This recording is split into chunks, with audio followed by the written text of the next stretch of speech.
On this week's episode of Ride the Lightning, the Tesla unofficial podcast, Robotaxi patents get revealed and rumors heat up as the unveiling of Tesla's Cybercab is now less than 1 month away.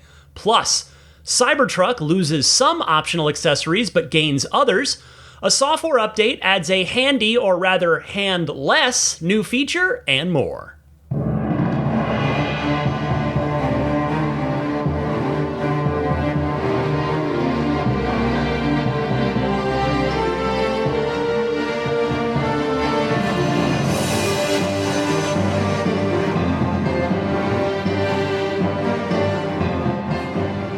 What's happening, friends? Ryan McCaffrey here with you for episode 476 of Ride the Lightning, the Tesla unofficial podcast, coming to you every single Sunday at 9 a.m. Eastern, 6 a.m. Pacific. This one's for September 15th, 2024. Directly at my feet below me is a snoozing Mine of the Future service dog, and to my left, looking longingly out the window at whatever the neighbors are up to, Daisy the Boxer. So glad to be with you for another excellent, fun week of Tesla news. And speaking of excellent and fun, coming up later in the podcast, I've got a 19-minute chat with a gentleman by the name of Mike Klimkowski. He is the president of the Tesla Owners Club of Wisconsin, and I talked to him about EV fire safety. This is on the back of the Tesla semi-fire, that story that I did for you a couple weeks ago. Mike started a nonprofit in order to help educate first responders on EVs. He reached out to me, and I thought it would be great to have him on the podcast so he can share some of what he does with his nonprofit. So stay tuned for that after the news block of the podcast here. And as I record this now, we are under 1 month away from the Cybercab reveal, now confirmed, by the way, by Tesla to be in Los Angeles, the Los Angeles area. If you'd like to have a chance to go, head on over to ir.tesla.com if you're a retail shareholder, and you can verify your shares, and you'll get one entry into the ticket raffle, basically, for every share that you have. So head on over to ir.tesla.com if that is of interest. Remember, that event is coming up on October 10th, 10/10. So with my mind a little bit on the Cybercab this week, for reasons that will become clear later on in the podcast, if they hadn't already become clear at the very, very top of the podcast and in the title of it, I thought that this week's Patreon poll could be about the Cybercab. So I was curious, do you think there will be a one more thing surprise at the end of the Cybercab reveal? That was the question for this week's Patreon poll, And I have to say, I love the optimism from all of you who voted on this. Plenty of votes again. 63% of you said yes, to just 37% saying no. Just the two choices, a yes or no poll this week. And again, I love it. I love hearing that a lot of you think there will be something. I'm honestly torn on it, because I could see it going either way.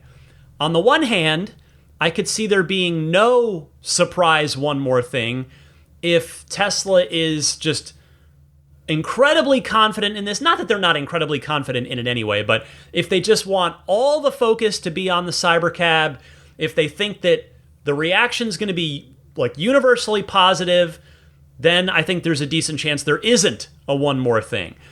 But if they want to hedge their bet a little bit, like if this thing is really crazy, really out there, which, I mean, by now we've seen the Cybertruck. I'm not sure how much crazier or further out there they could go with a driverless Robotaxi that's in the Cyber design family. But if they thought, well, you know what, maybe there could be some mixed impressions of this, mixed bag on the press, why don't we have something where we know that we're going to get good press out of it?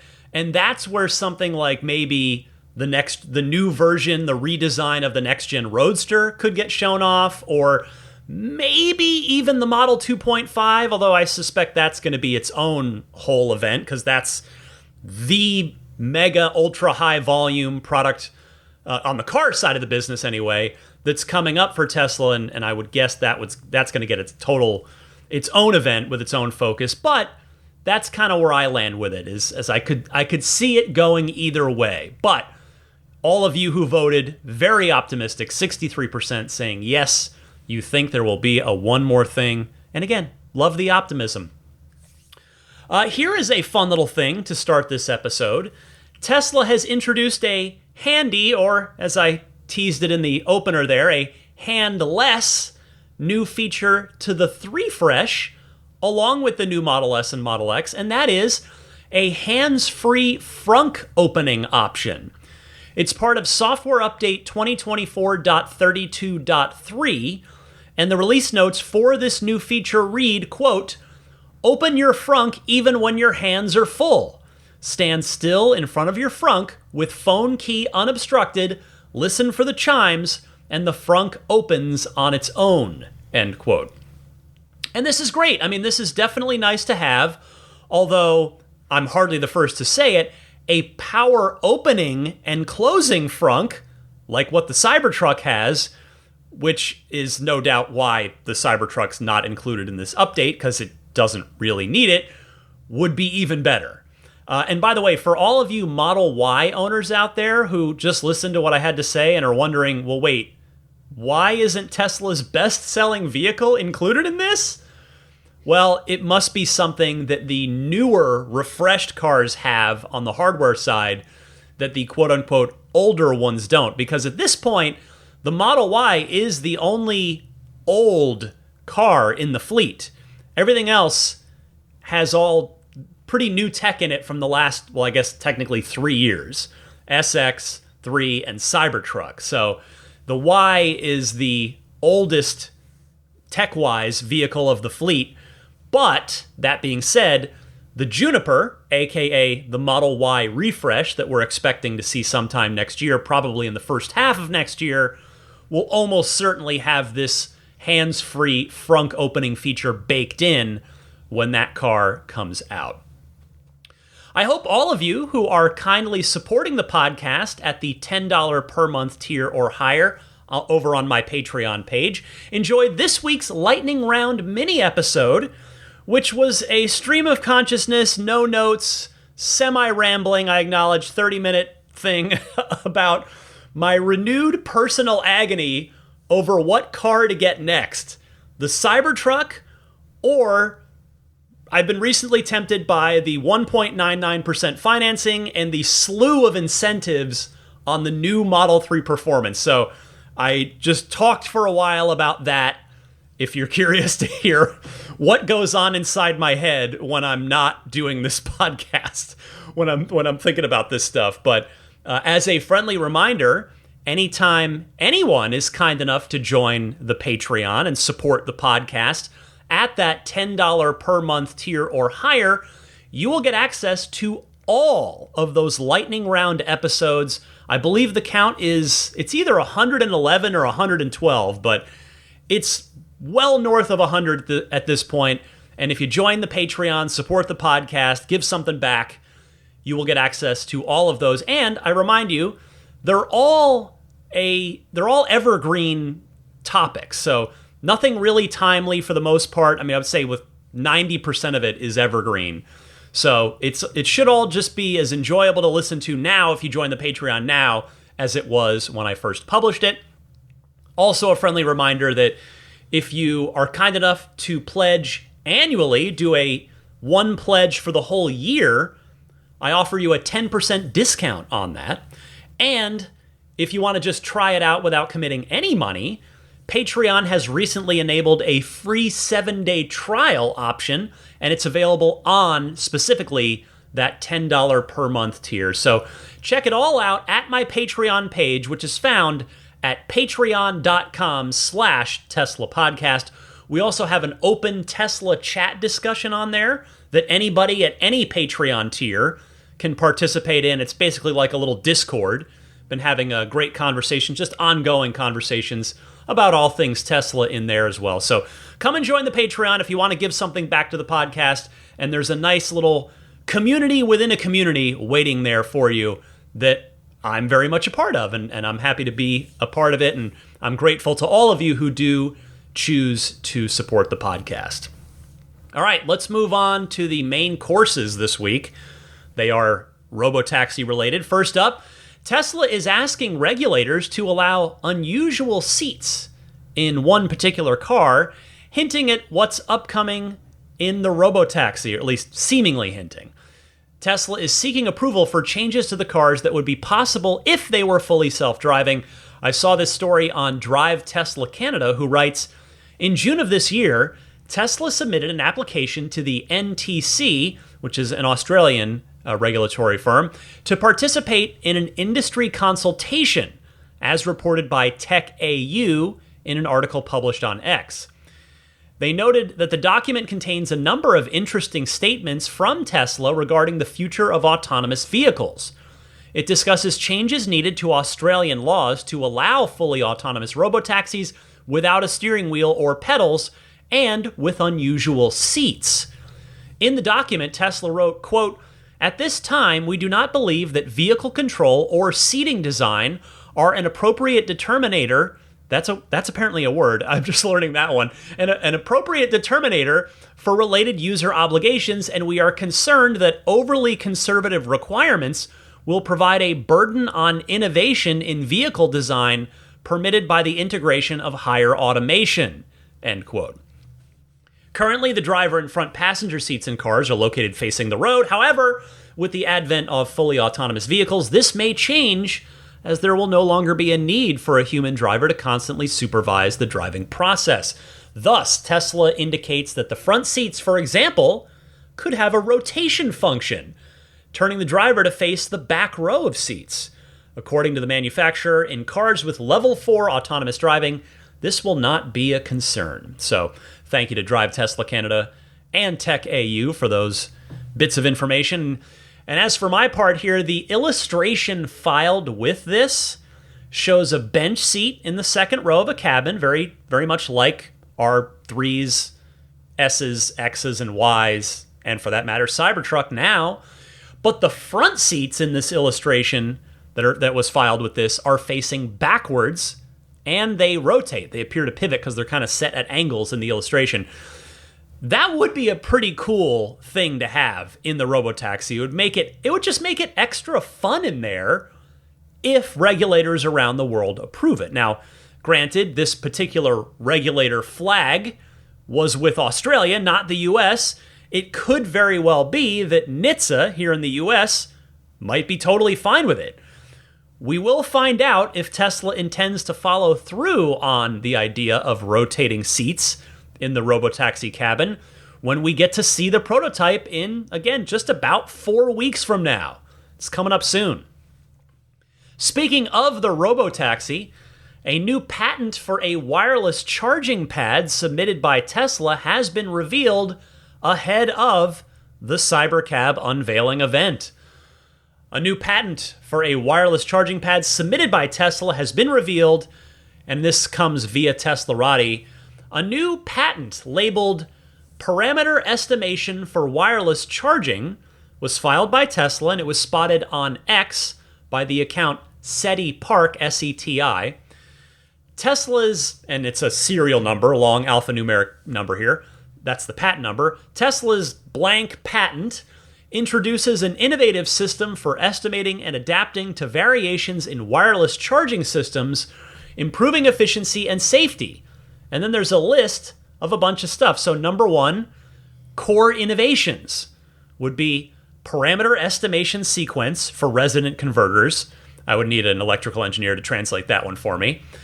Adaptive control to variations in coil inductance, which I imagine is maybe a thermal type of thing and regulating how much power is going through it, real-time adjustment of charging settings, and perturbing coils to measure system responses. Category 2, key components: a ground pad with primary coil, vehicle pad with secondary coil, charging configuration determination module, a converter, e.g. a DC to DC converter, and an energy source. And these categories keep going. I'm just going to read you one more. It's category 5, key advantages. And the first of those is improved efficiency in the presence of inductance variations, enhanced safety through real-time parameter adaptation, optimized charging performance for various environmental conditions, and potential for use in bidirectional power transfer systems. Well, that's interesting. That's potentially the Robotaxi or some other vehicle giving power back to the grid, or perhaps to the power wall, maybe, if depending on the use case. But this sounds very much like something that Tesla has thought through quite thoroughly. I mean, it certainly could make sense to have these big wireless charging pads back at the storage and maintenance facilities that Tesla will inevitably have to operate in cities where they are operating cybercabs. But one thing I have learned through osmosis of doing this podcast over the years is that up to now, there are inherent losses in inductive charging. When you're charging wirelessly, there are losses in that charging process, meaning you're not getting as efficient of a charge as you could be. And the next thing I wonder about is how fast could this patented Robotaxi wireless charging pad charge up a car? I mean, I'd have to think it's nowhere near supercharging speeds, right? But maybe if the Cybercabs have sufficient range to run around a city all day, then they wouldn't actually need to recharge particularly quickly, and they might only ever need a slower overnight recharge when they drive themselves back to Tesla's storage and maintenance facility and park over one of the wireless charging pads. So very interesting stuff. And I suspect, I don't know, just to call it a gut feeling here, I think we might hear about this at the October 10th event, meaning the wireless charging. I think this could be a key part, because that's going to be one obvious question for a lot of people, right? I mean, I've had Ride the Lightning hotline phone calls about this over time, and it's a valid, legitimate question of, well, if there are driverless cars running around that have no inputs, no pedals, no steering wheel, well, how are they going to recharge? Is a human being going to have to be there to plug it in? Well, this patent, this would suggest that no, a human will not be needed to recharge these cars. Next up this week, following up on the EVject story that I told you about 3-4 weeks ago, where Tesla had filed a lawsuit against EVject to stop that company, the makers of this breakaway supercharging accessory, to stop them from selling it, citing a thermal hazard. Well, good news here. Teslarati reports that it appears that Tesla and EVject have come to an agreement. Teslarati writes, in a recent email reportedly sent by the accessory maker to its customers, EVject stated that it would be recalling its version 1 and version 1.1 escape connectors and replacing them with version 1.2 connectors, which include built-in thermal protection. EVject noted in its communication to its customers that it wants to be, quote, good partners with Tesla, end quote. The accessory maker also noted that it is recalling, I already said that. Instead, the company would now be selling its version 1.2 escape connector, which fully meets Tesla's standards. The version 1.2 connector is expected to start shipping later this year. Quote, the EVject escape connector is evolving to meet the latest safety standards. Our upcoming version will feature advanced thermal sensors to enhance safety during charging. These improvements will help prevent potential hazards and ensure optimal charging performance. Upcoming version 1.2 will include 1. Advanced thermal sensors for enhanced safety, 2. Improved temperature monitoring, and 3. Compliance with the latest charging recommendations, end quote. This is according to EVject.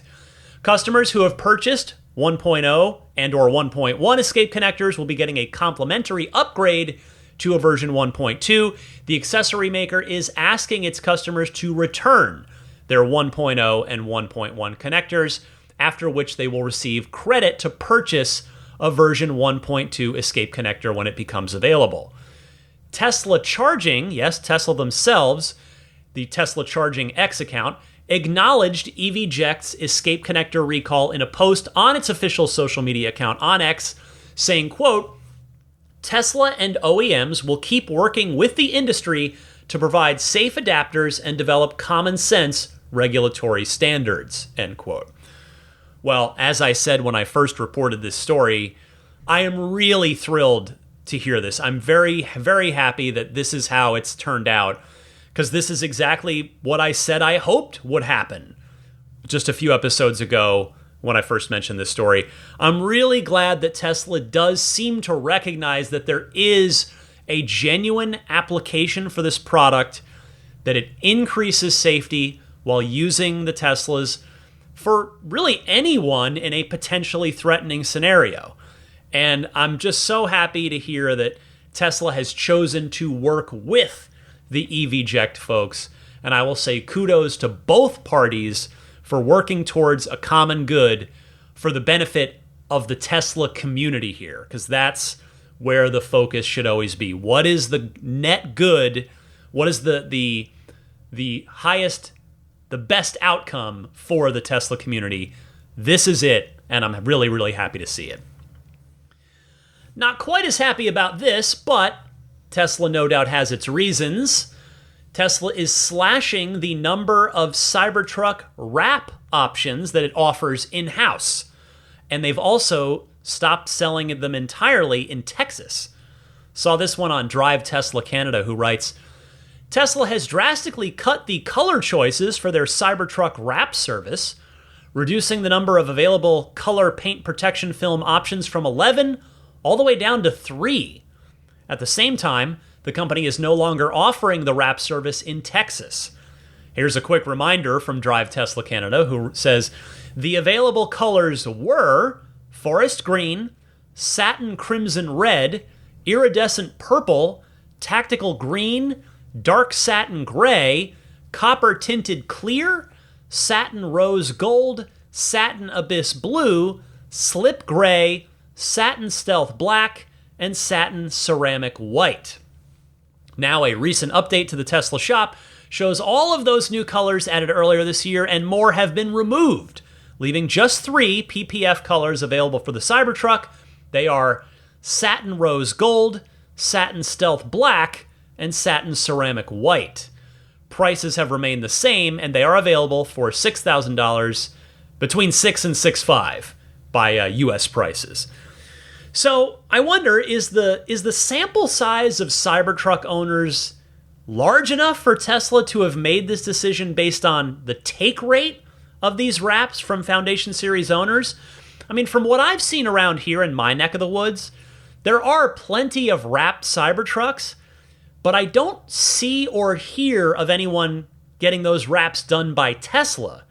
Instead, Foundation Series owners who wrap them seem to be taking them to professional detailers, 9 times out of 10, maybe more. And maybe that's what Tesla's seeing. They're just like, well, people aren't buying these from us, so we're going to cut these way down. And in fact, on that note, it could be even simpler than that. It might just be that the people who are choosing to have their Cybertrucks wrapped by Tesla, whatever number of folks that is relative to people who choose to have a professional detailer do it, that the people taking their Cybertruck to Tesla for the wrap are only choosing those 3 colors that are sticking around and are for all intents and purposes not choosing any of the other 8 at all. I suppose that's probably the more likely scenario here. I mean, it could be a little of column A and a little of column B, but most likely people are just choosing the black, the white, or the satin rose gold, and nobody's bothering with the other colors. But speaking of the Cybertruck, where some optional accessories go away, it will gain a couple more optional accessories in other categories. The Cybertruck will get an optional upgrade to toughen it up even further within the next few months or so. Cybertruck lead engineer Wes Morrill posted on X saying, quote, battery armor and rock sliders will be available as a retrofit option at the end of this year, end quote. So if you plan to do some serious off-roading, one or both of, at least the battery armor, maybe both, will be highly desired options. I mean, at the very least, they'll certainly be recommended if you do like to do a lot of, say, for instance, rock crawling. The Cybertruck certainly already has plenty of protection over the battery. I mean, it's got armor down there. All Teslas do. But you can really, or at least pretty soon, you're going to be able to really go full Rhino from Spider-Man with this upcoming battery armor package. I'll be curious to hear the details on this in terms of not just the price, which I want to mention in a second here, or speculate about in a second, but like how thick is this going to be? Is it going to be an extra inch of armor plating, and is that extra plating going to be titanium or a different, stronger material than what the bottom of the truck is already armored in? That I'm curious of. And then as to the cost, we don't know yet. Wes didn't give that information. And so I sit here and wonder, well, okay, what's a fair price for this stuff? And I do have to confess, I guess if you've been listening for a while, you know I've not traditionally been a truck person. The Cybertruck will be my first truck. And thus, I don't really know what these go for. I would be hard-pressed to really take a good guess at what a reasonable price is for these, since I'm not only have I not been a truck person up until I get my Cybertruck, but I've definitely never been plugged into the off-roaders world. So I Googled this stuff, or at least you can't Google battery armor, but you can Google rock sliders. And so, okay, battery armor, $1,000 would be my guess.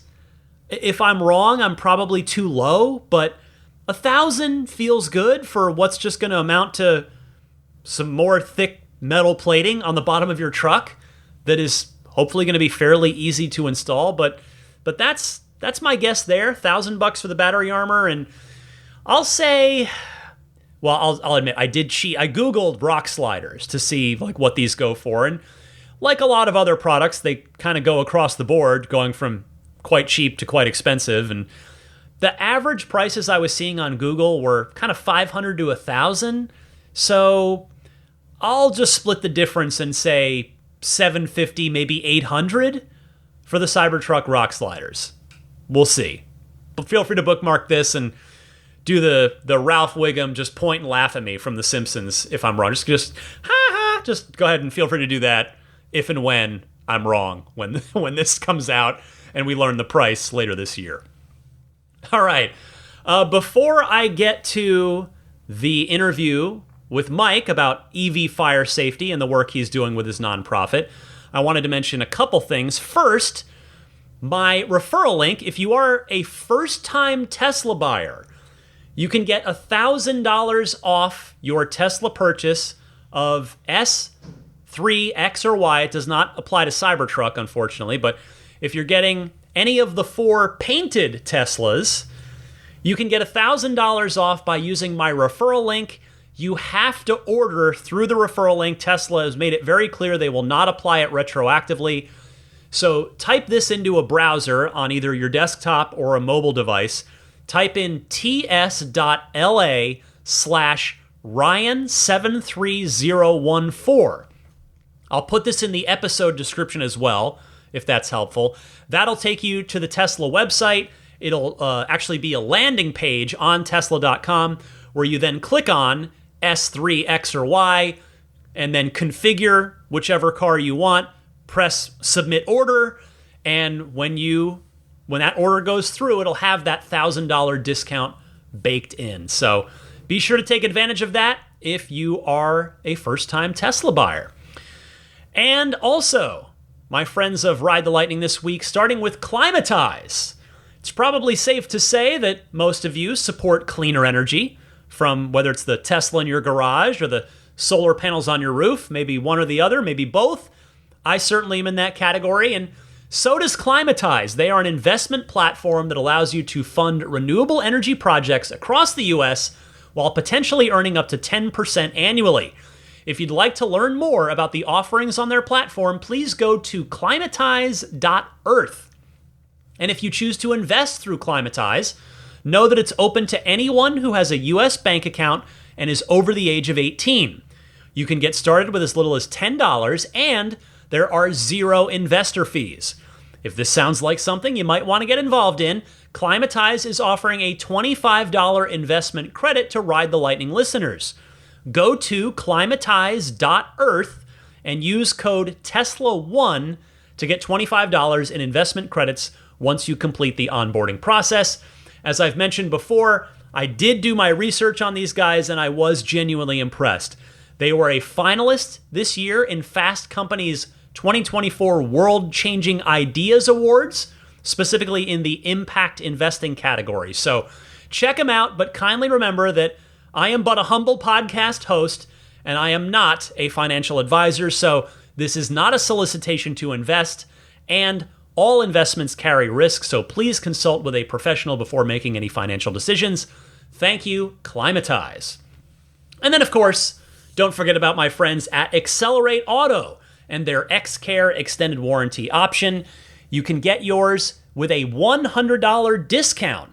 So the discount code is Lightning, and the place to go to is the Accelerate Auto website, which is accelerateauto.com/xcare, spelled XCELERATEAUTO.com/XCARE.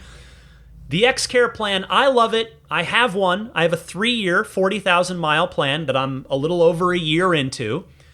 And I like it because, A, you don't have to buy it before your factory warranty expires, which is how it is with Tesla's own extended warranty option. And it's totally customizable. You can do 2 extra years, 25,000 extra miles, which is what Tesla's is, or you can go all the way up to an extra 10 years and an extra 125,000 miles, or anywhere in between. They also offer battery and drivetrain protection as a separate policy that you can either just get that, or you can add that onto a general policy that'll cover the entire car. So if that sounds good, head on over to accelerateauto.com/xcare, and don't forget to use the discount code Lightning for $100 off your purchase. Sadly, except in Florida, it's not my fault. It's not Accelerate Auto's fault. It is a state law thing that says they cannot give discounts or price warranties, specifically, it's a warranty thing, cannot price warranties differently for different people. But that's Accelerate Auto and the XCare extended warranty plan. Stay tuned. I will be right back with that EV fire safety interview with Mike from the Tesla Owners Club of Wisconsin.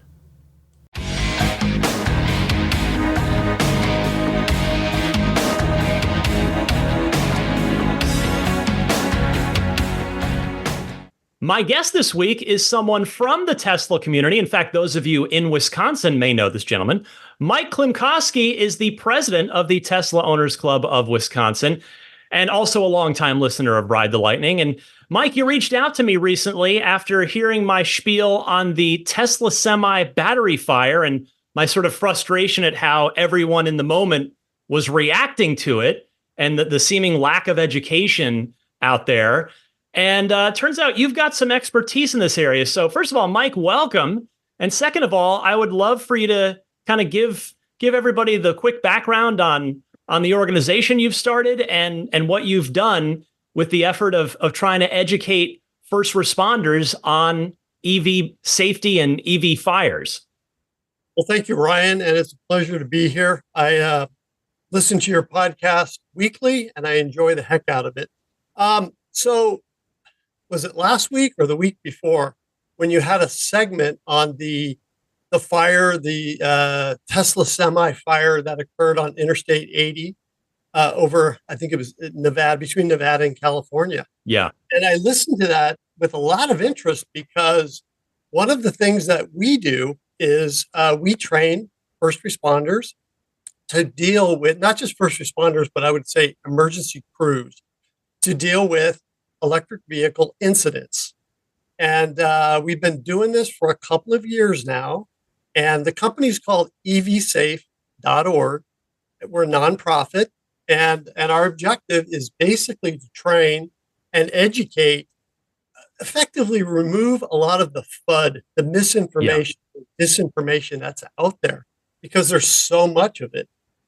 So that's what we do is we go around and we train the departments and get them comfortable to a point where they can begin writing their SOPs, their standard operating procedures, update their policies so that they can be prepared to deal with these incidents.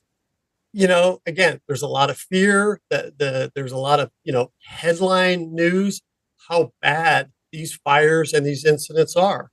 And yeah, we can talk about it a little bit. They certainly are different, and it requires a little bit different attack planning. Yeah. And at the end of the day, it comes down to education and knowledge. Well, on that note, what's your kind of background that led you here? Because are you a first responder yourself? Like what led you to starting evsafe.org and kind of what's your sort of realm of expertise or background in this?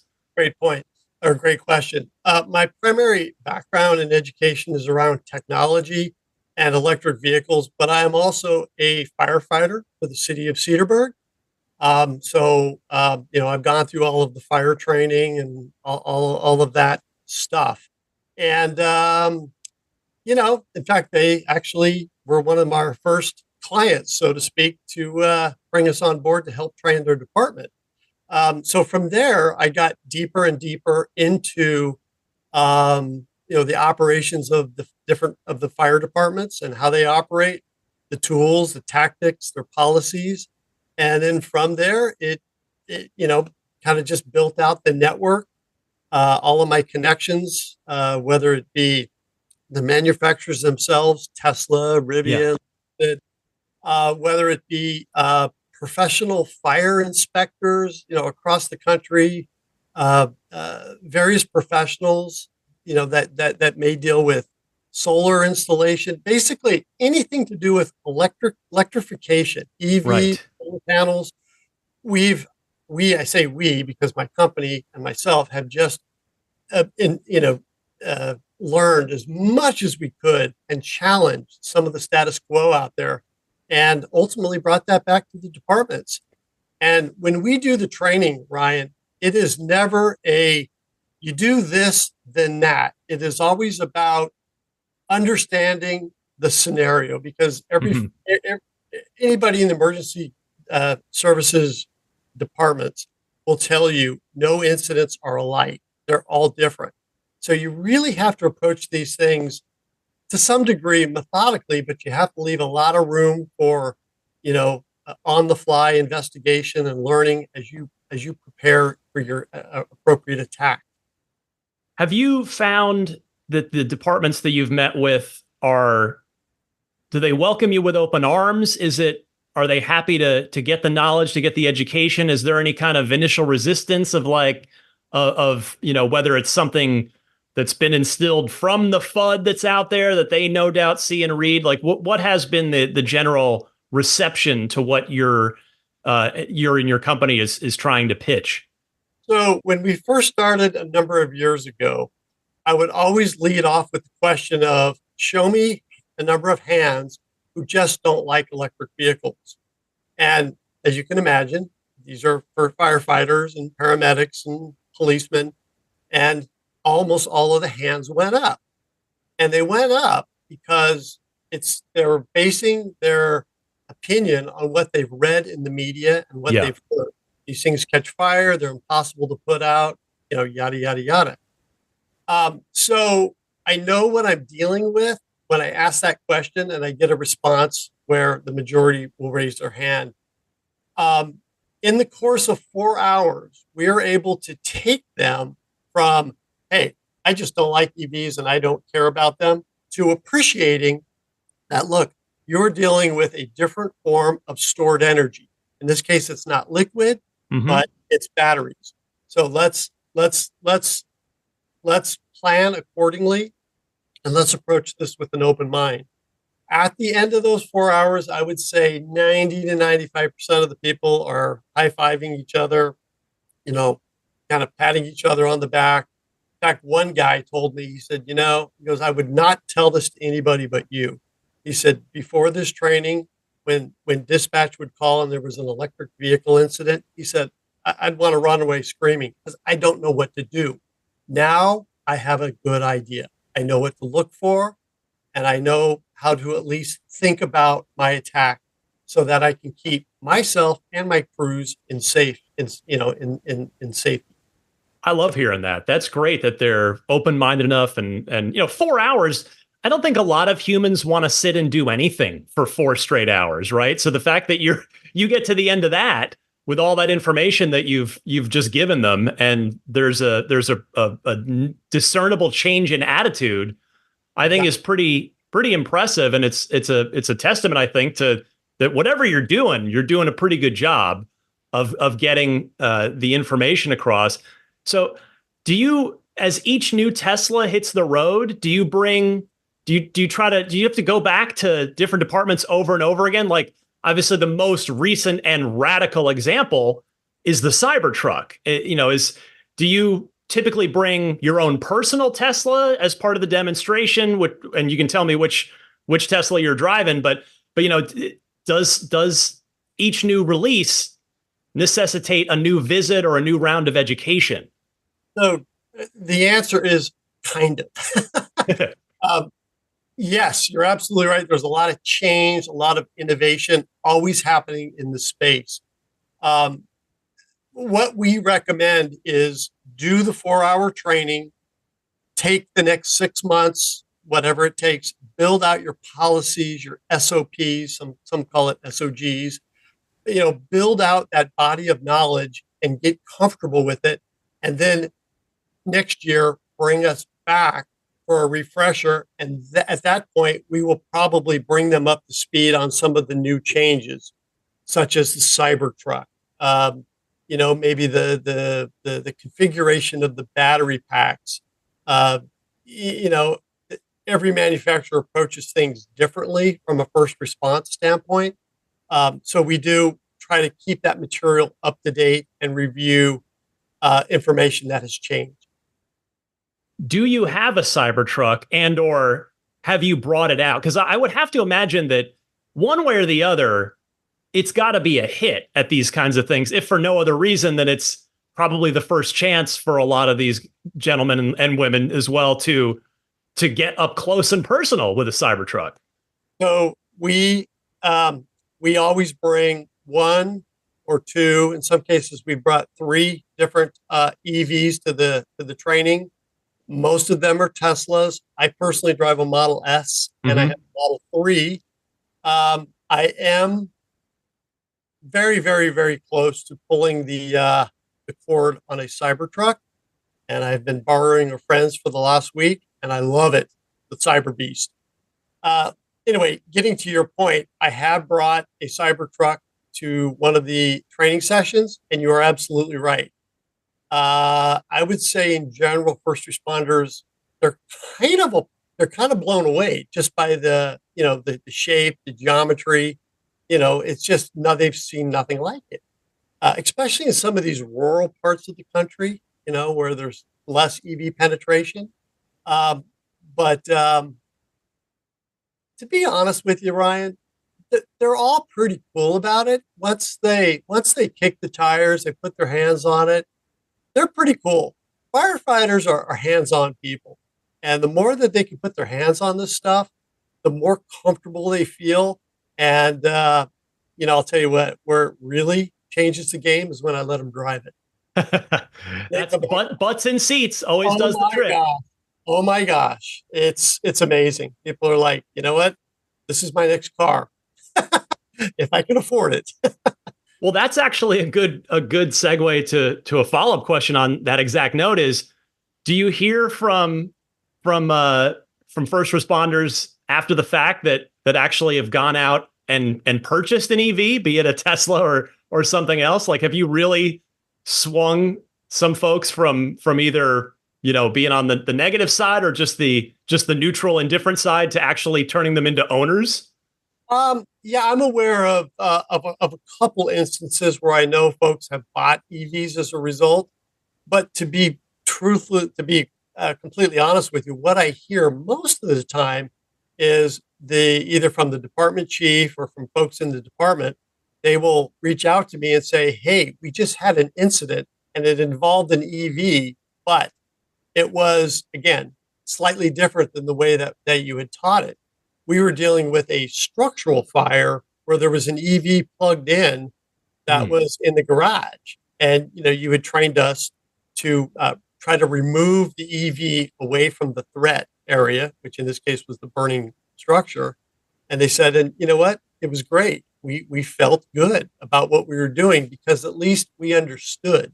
Let's get the EV out of the garage and not let it contribute to you know more problems with the structure.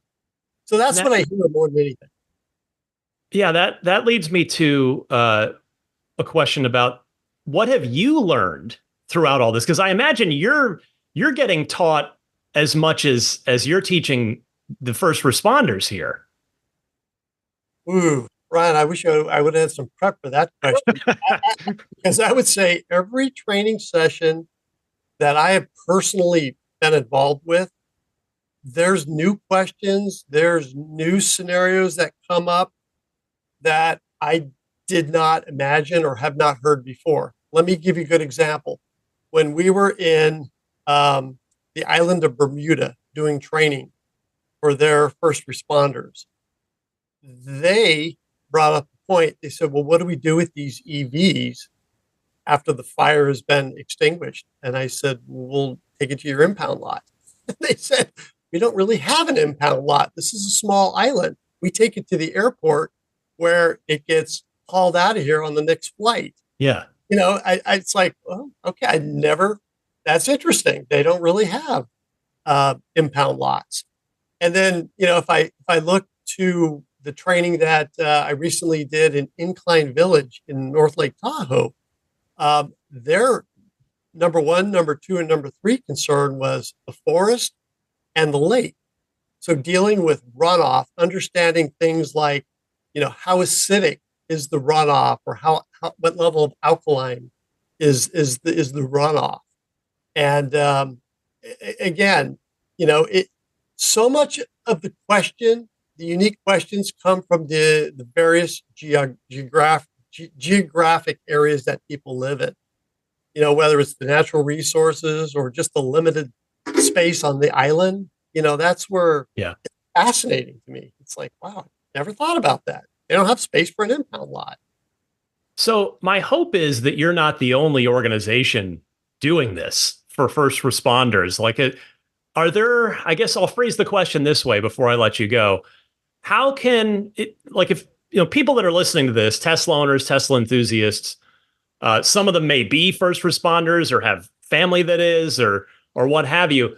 If folks want to try and be part of educating people to try and spread the correct knowledge, and they may not necessarily have the expertise that you do, but is there a way that people can help, basically can help what you're trying to do, which is properly educate and give as I'm perceiving from what you're saying, you're giving the confidence to these first responders of how to confidently respond in a safe and appropriate manner to these scenarios. So what can people listening to this do to try and help?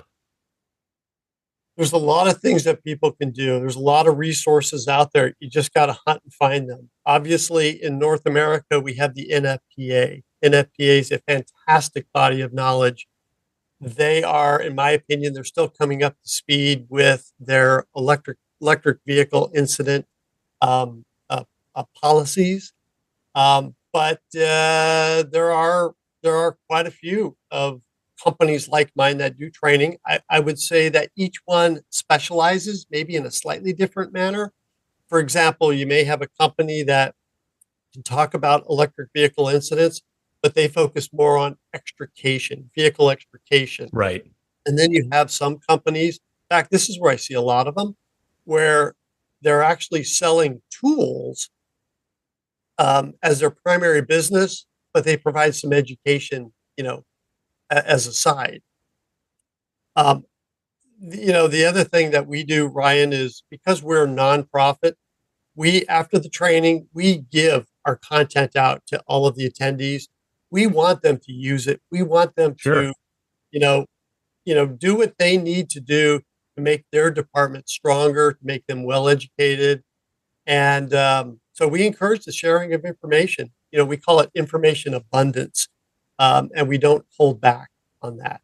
So if I'm talking to my local firehouse, if I'm walking the dog by, strike up a conversation, or somehow EVs comes up, would it be advantageous to say, direct them to evsafe.org to, if it were to come up about this topic? Are there resources and information on your site to either get in touch with your outfit or other sort of ways? Like, I'm just trying to think of proactive ways that people listening to this can kind of help this mission of educating first responders that you and your crew are admirably undertaking.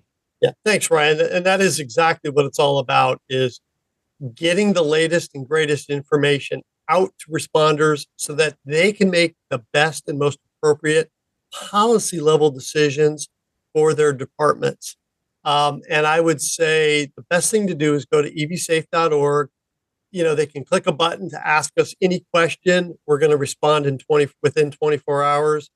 If somebody needs training, but they want it delivered virtually, and they don't have budget, we'll direct them to resources. In other words, we want to be that hub. Yeah. We don't want to own the world. We just want to simply help direct others to the information they need so that, they can be well versed in the topic. Well, fantastic. Mike Klimkowski, the president of the Tesla Owners Club in Wisconsin. You can find him at evsafe.org. Mike, thank you so much for taking the time to share some information with me and the Ride the Lightning listeners. Thanks, Ryan. It's my pleasure. Love your podcast. Keep up the great work. Hi, this is Franz von Holzhausen, and you're listening to Ride the Lightning with Ryan McCaffrey, the Tesla unofficial podcast. Welcome back. I hope you enjoyed that conversation with Mike, learned a little something about EV fire safety. I did. It was a thrill to have Mike on and get to know a little bit more about what is a truly in the news topic, whether it deserves to be or not. But we know that EV fires are an order of magnitude less likely to happen than internal combustion engine fires. But the point is education. That's what Mike was all about there, and I was happy to have him on. Time for the Ride the Lightning hotline. It's your chance to potentially be featured here on the podcast. If you've got a Tesla question, comment, or discussion topic, feel free to call in. I welcome and invite you to do so. There are two easy ways to do that. Either use your smartphone's built-in voice recording software, record your question. Please try to keep it to 90 seconds or less so that I can get to as many callers each week as possible. And then email that recording to me at my Tesla Podcast email address, which is simply teslapodcast@gmail.com. Or you can take that same 90-second or less question and just call in and leave a message on the Ride the Lightning hotline.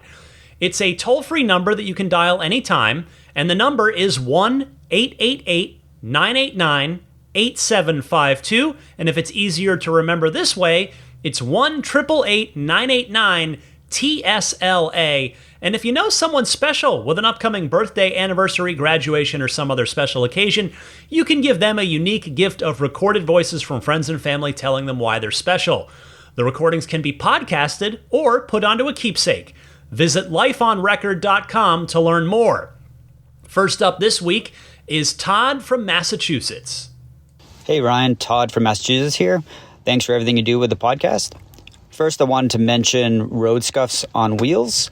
I just bought a simple bottle of gray paint, model paint, and I use that to paint over the bright silver. And for me, it makes it look a lot better, and it's a lot cheaper.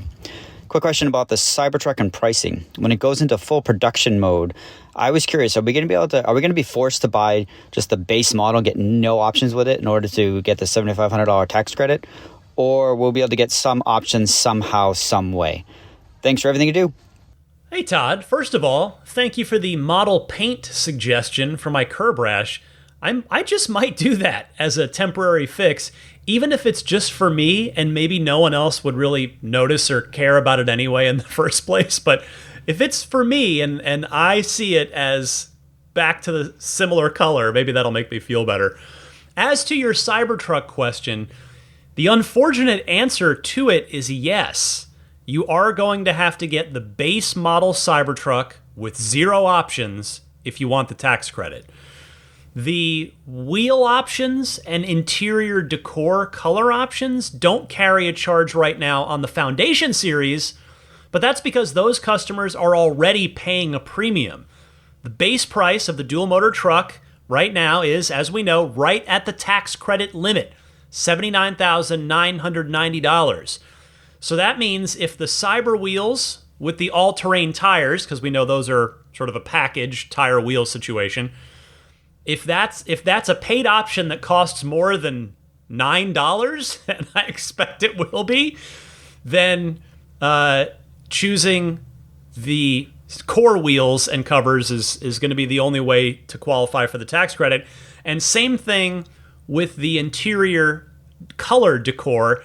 If the white decor is a paid option, and I do expect that will be as well, then choosing either one of them would unfortunately disqualify your order from being able to get the $7,500 point of sale tax credit. I'm bummed myself about this because I really want both of those options, but it is inevitable that Tesla is going to be producing a ton of dual motor, tactical gray interior, core wheel, all-season tire configurations. That is going to be, I would have to take a guess. I mean, not that I'll ever know the real answer anyway, but it wouldn't surprise me if 3 out of every 4 trucks they build, or 2 out of every 3 is going to be that exact configuration because of the tax credit. But I'd love to be wrong and that Tesla smiles upon us and just makes white interior, the white decor, a free option. Just choose whichever interior color you want, but odds are that's not going to happen, and odds are even lower, I think, that they would make the all-terrain tires with the Cyber wheel covers a free thing too, an unpaid choice. I just don't see it. So that is the likely scenario that we are all facing as future Cybertruck customers. Thank you for your call, Todd. Next up is Neil from Brisbane in Australia. Hi, Ryan. It's Neil from Brisbane in Australia. Love your podcast. I just wanted to pose a question to you and the other Tesla listeners. I wonder how Tesla's going to solve charging for the Robotaxi, if it is going to drive itself around, pick up people. Unless they introduce wireless charging, how are they going to solve that puzzle? I was thinking maybe they could use the Optimus robot positioned at charging stalls and it could take the charger, plug it into the car. That's a pretty simple thing, possibly for the robot to handle. Anyway, that was my question. And in a different note, inspired by you and what you do with your service dogs, today's an exciting day for us. We go and pick up our puppy raiser dog today, and we'll have her for the next 6 months. Very interested to see how this journey goes. Thanks, Ryan. Bye. Hi, Neil. Thank you for calling in. And first of all, let me start here. Congratulations on the start of your service dog puppy raising journey. I really hope that you will find it as fun and rewarding as my family and I did. To your Tesla question, and by the way, Neil was nice enough when I responded to his email with his call attached. He sent me a picture, and the dog is, of course, absolutely adorable. So, Neil, to your Tesla question, well, you've certainly proposed 2 possible solutions. With regard to the wireless option, you may recall from many, many moons ago and just revisited on this episode, Tesla's definitely working on wireless charging. We first saw it shown off in a public presentation. I believe it was Investor Day last year.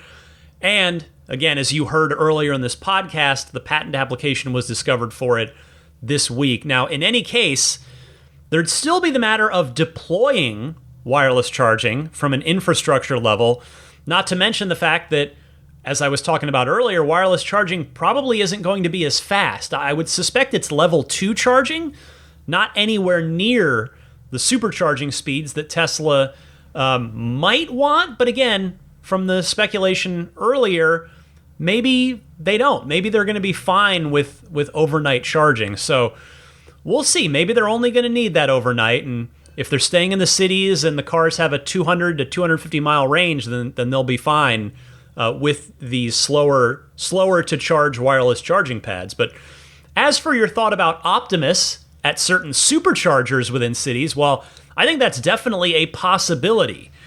And one I'd quite frankly love to see come to fruition, because that'd just be cool as heck to see. That would feel like we're living in the future.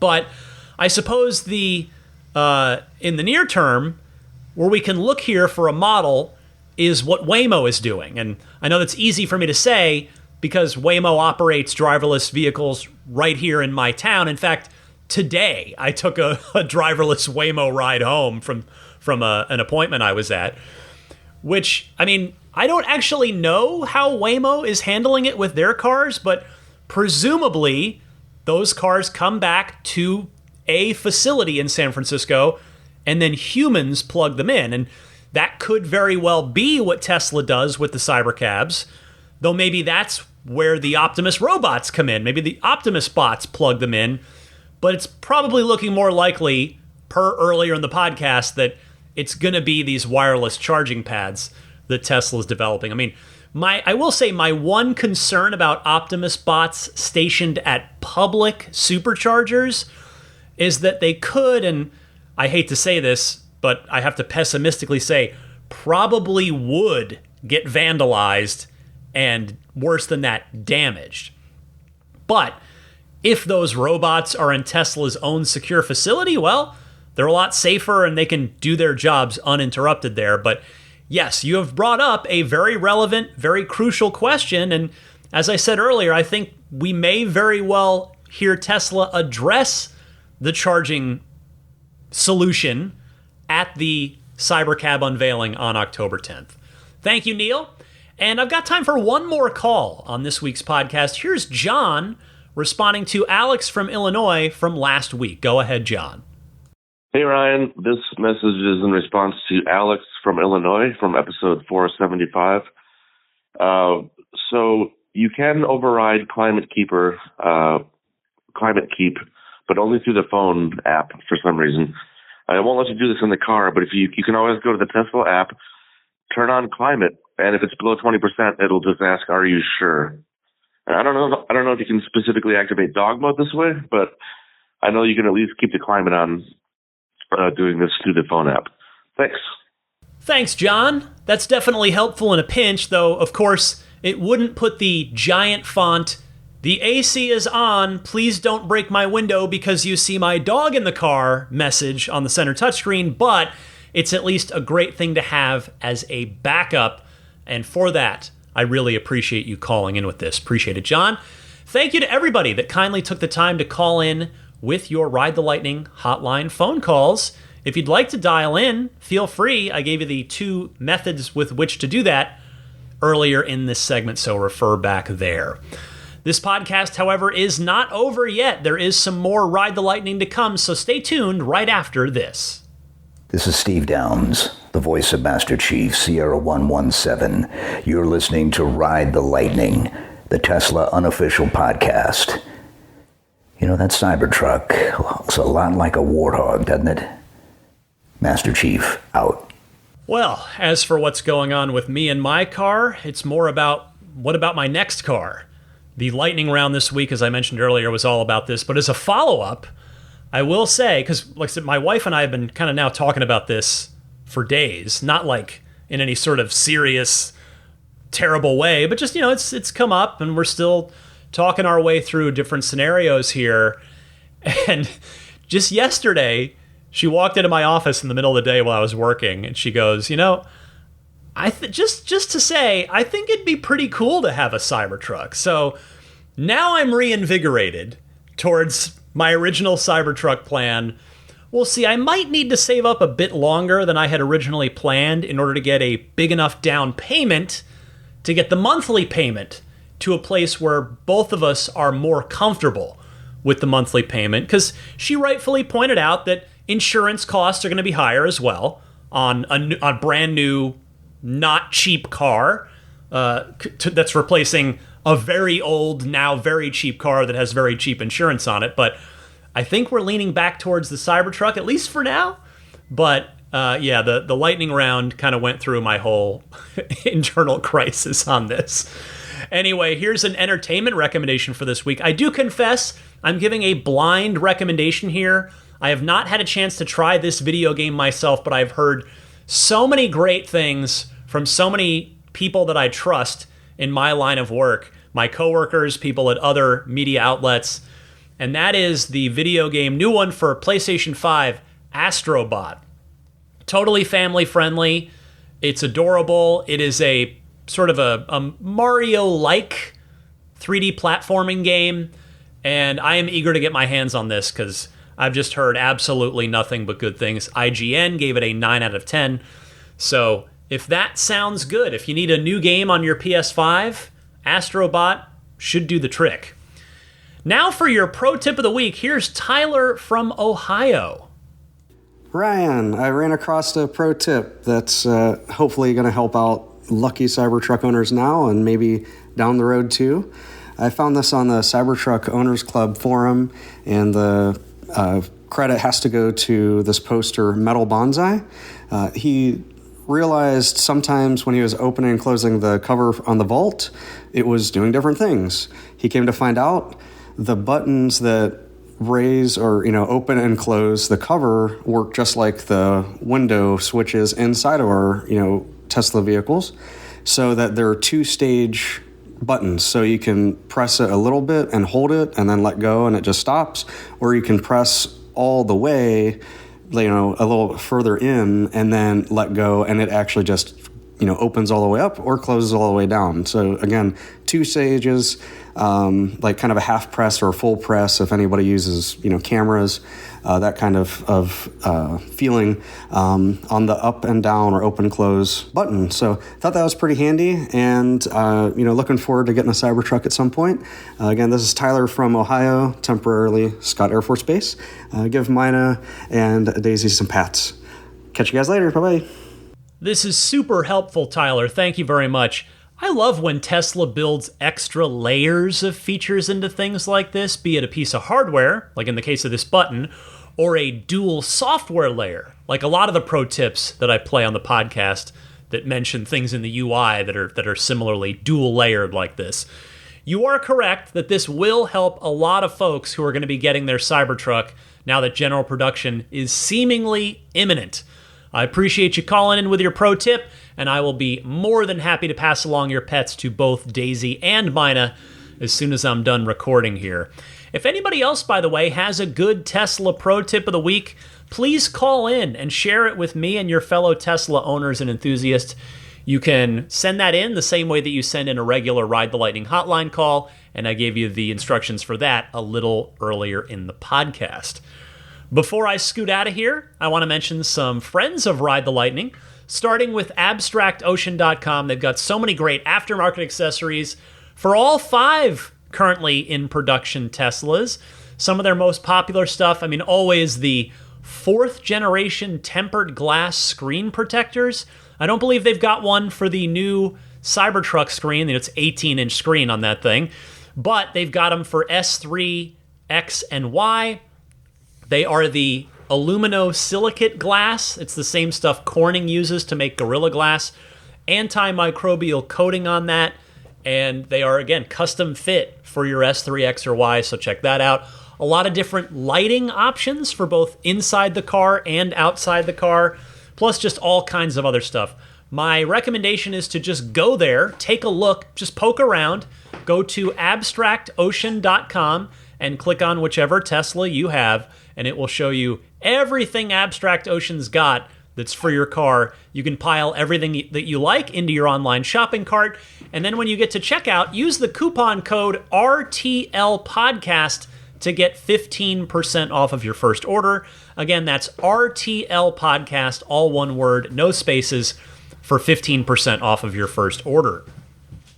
There's also a discount available on the Snap Plate and the newer Snap Plate Plus, which is available for S3, X, and Y as well.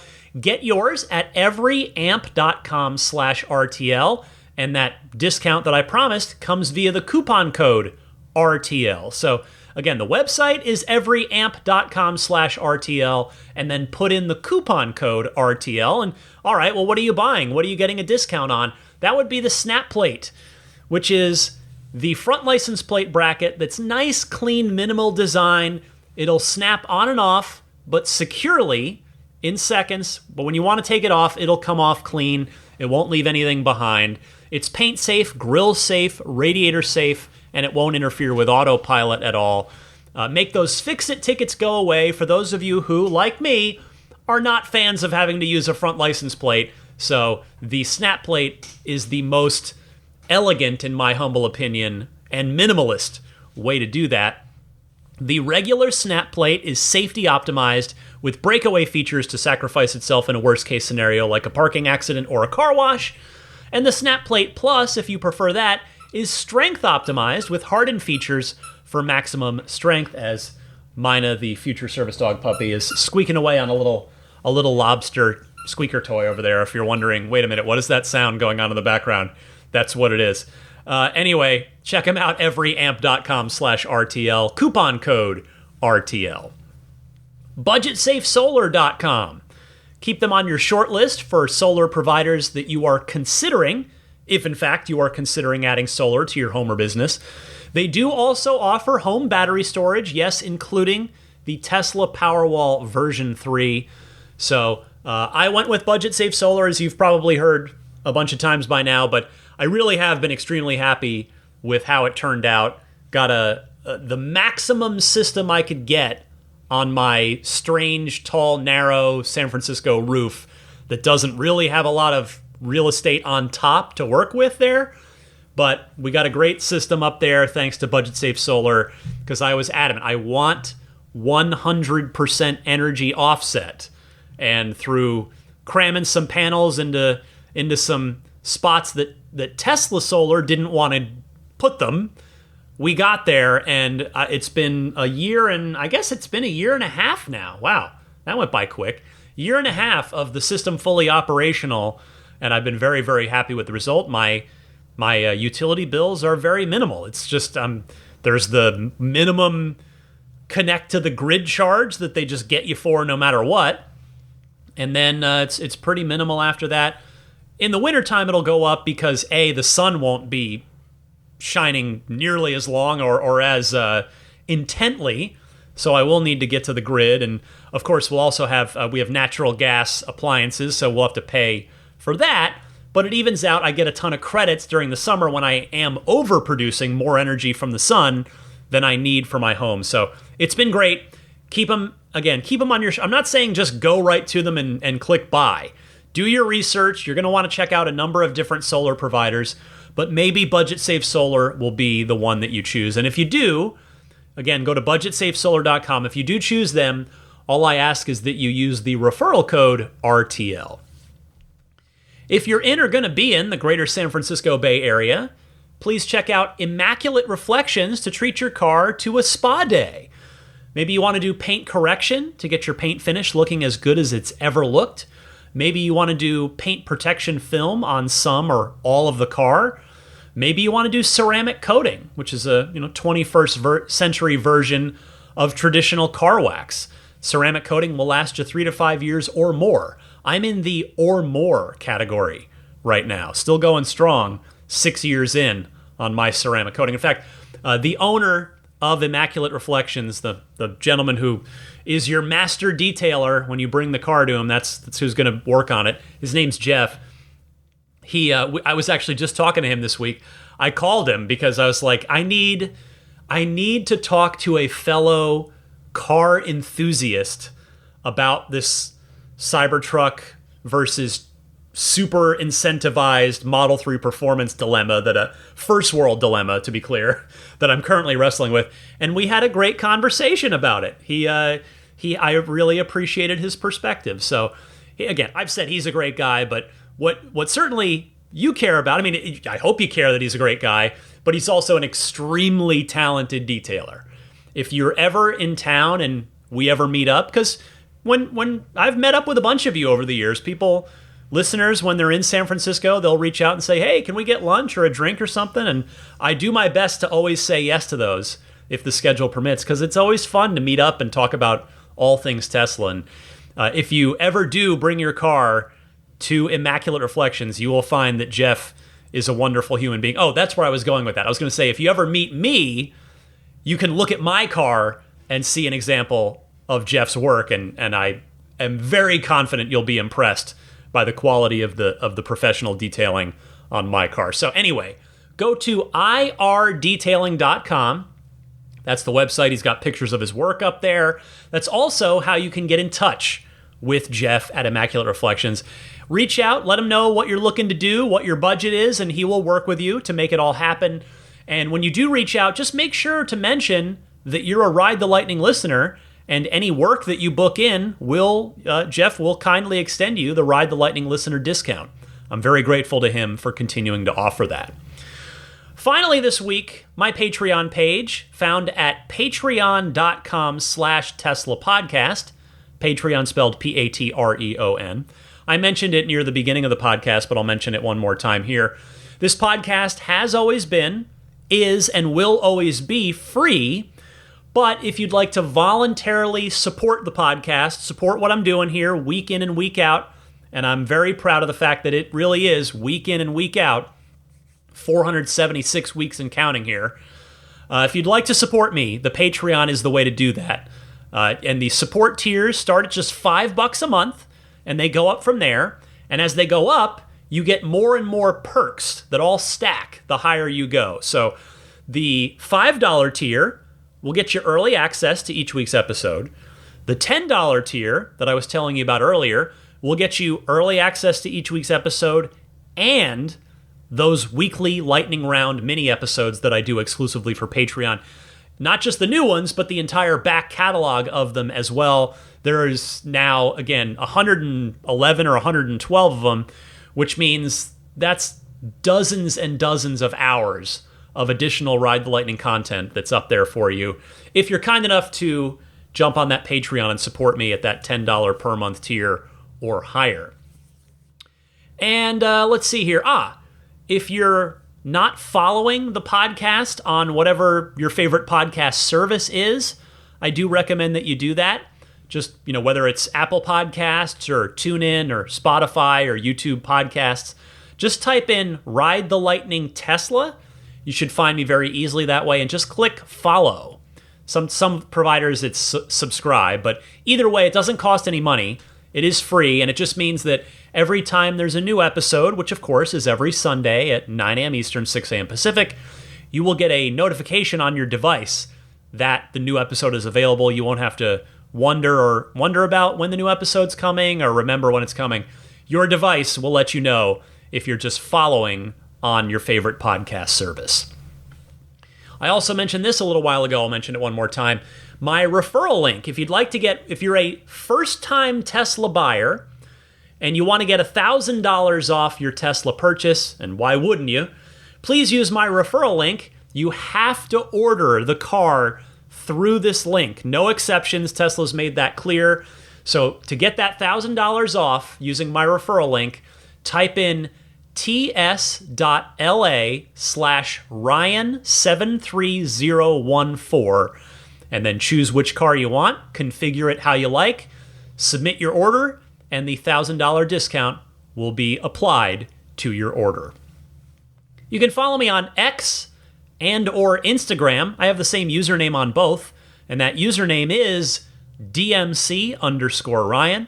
You can email me anytime about Tesla-related stuff at my podcast address, which is teslapodcast@gmail.com. And before I go, I want to say hello and thank you to the top tier Patreon backers who, among other, again, stacking perks that they do get their names shouted out at the end of each week's podcast. I will start with the Roadster and Space tier backers this week.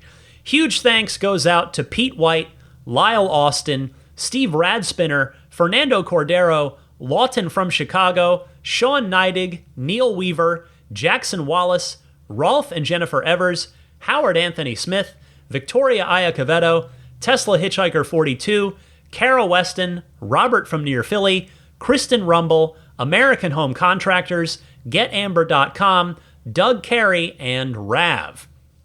Next, the Maximum Plaid backers, who, in addition to having their names shouted out at the end of each week's podcast, they also have a standing invitation to each month's Patreon Zoom Hangout. These normally happen the first Saturday of every month, but on our September call that we had last weekend, we mutually agreed to just push the October one back 1 week so that it will happen right after the Robotaxi unveiling. So the next one's going to be on October 12th, probably at the usual 2 p.m. Pacific, 5 p.m. Eastern time. And that'll be fun. We'll have all watched it, and I'm sure that will be a really, really fun hangout. So if you want an invitation to that one, that's Maximum Plaid territory, where you get a ton of perks. So I'd love to have a bunch of you join us for that. And if you're already backing at the Maximum Plaid tier, well, A, I'm about to shout you out, and B, I hope you're able to make it to that October one, because it is going to be a fun one, talking about whatever Tesla shows, whether there's a surprise one more thing as well or not. But we're going to have a good Ride the Lightning Patreon Zoom hangout on October 12th there, right after the Robotaxi event. So, thank you to those Maximum Plaid backers who were invited to that. Jonathan Wales, Cameron Clark, Daniel Grummer, Seth Capello, Nick and Tony, the Galpin family, Ryan from New York City, Darren Nickel, Kaz Barnes, Brett Libano, Patrick Wisniewski, Gil Cabrera, Todd Badger, Joe Edgel, Kevin Yank, the Tesla Owners Club of San Joaquin Valley, Will Stedman, Justin Perez, Jeremy Harris, Chris Beach, Tom Mills, Corey O'Donnell, Aaron, John Cody, Joel Sapp, Paul Casarino, Richard Corley, Chris Osborne, KB, Adam Lavoie, ContactOneCallCenter.com, Jason Chalukas, Travis Krenzel, Bruce Otterstein, Tom Behan, Josh Pennington, John from Cream Ridge, New Jersey, Dustin Hart, Michael Gallo, Derek Finley, Charles Clement, Adam Christie, Damon Klein, and Jeff Brown. Finally, the grandfathered-in Plaid level supporters. They continue to support me at this very generous tier, even though the tier is officially not available anymore. But I am very grateful for their continued support, and so they get all the perks that they should be getting by supporting at this tier, including getting their shout out at the end of each week's podcast. So here we go. Big thanks to George Cassiopo, Logan Willis, Peter Chalet, Eric Randolph, Dory and Steve Guberman, the Tesla Owners Club of Taiwan, Ron Lee, Charlie Gillespie, Jeff Angwin, Chase Cabanillas, the Lydia family, Aaron Altschul, Jared Brown, Jerome Strack, Jamie Dalton, Mike and Barbara from Louisville, Matt Nixon, the Tesla Owners Club of Wisconsin, Ish, not Elon Musk, Peter, and the Bear Boys of Colorado. And with that, we've come to the end of Ride the Lightning episode 476. Some exciting times coming up. Stretch run of Q3. Then, of course, the production and delivery numbers for Q3. We'll get those in, let's see here, 3 episodes from now. 4 episodes from now will be my recap and analysis of the Robotaxi event. Whether or not I'm there in person remains to be seen. I'm crossing my fingers. I really hope I'm invited and get to go, because I always do. Well, A, it's fun, of course, but B, I like to be able to represent all of you and be able to translate and just share the in-person experience, what the vehicle's like in person versus just on a live stream, all that stuff. So fingers crossed I can get an invite there. And then the week after that should be the earnings call. The earnings call, a recap and analysis highlights episode that I do every single quarter. So yeah, we've got some fun episodes coming up. I sure hope they're going to be fun. I'm very much anticipating them being fun. But for now, I hope you had fun on this episode 476, for a snoozing Daisy the Boxer to my left. And where is that puppy? Where is that puppy? Oh, she's on the couch. She's not supposed to be on the couch. She's hiding behind a pillow. This puppy's too smart. I got to get her off this couch because service dog puppies are not allowed on the furniture. That's one of the rules that Canine Companions lays out. So I'm going to take care of that, and I hope all of you have a good day, whatever day it is that you happen to be listening. Happy electric motoring, my friends, and I'll see you back here next week.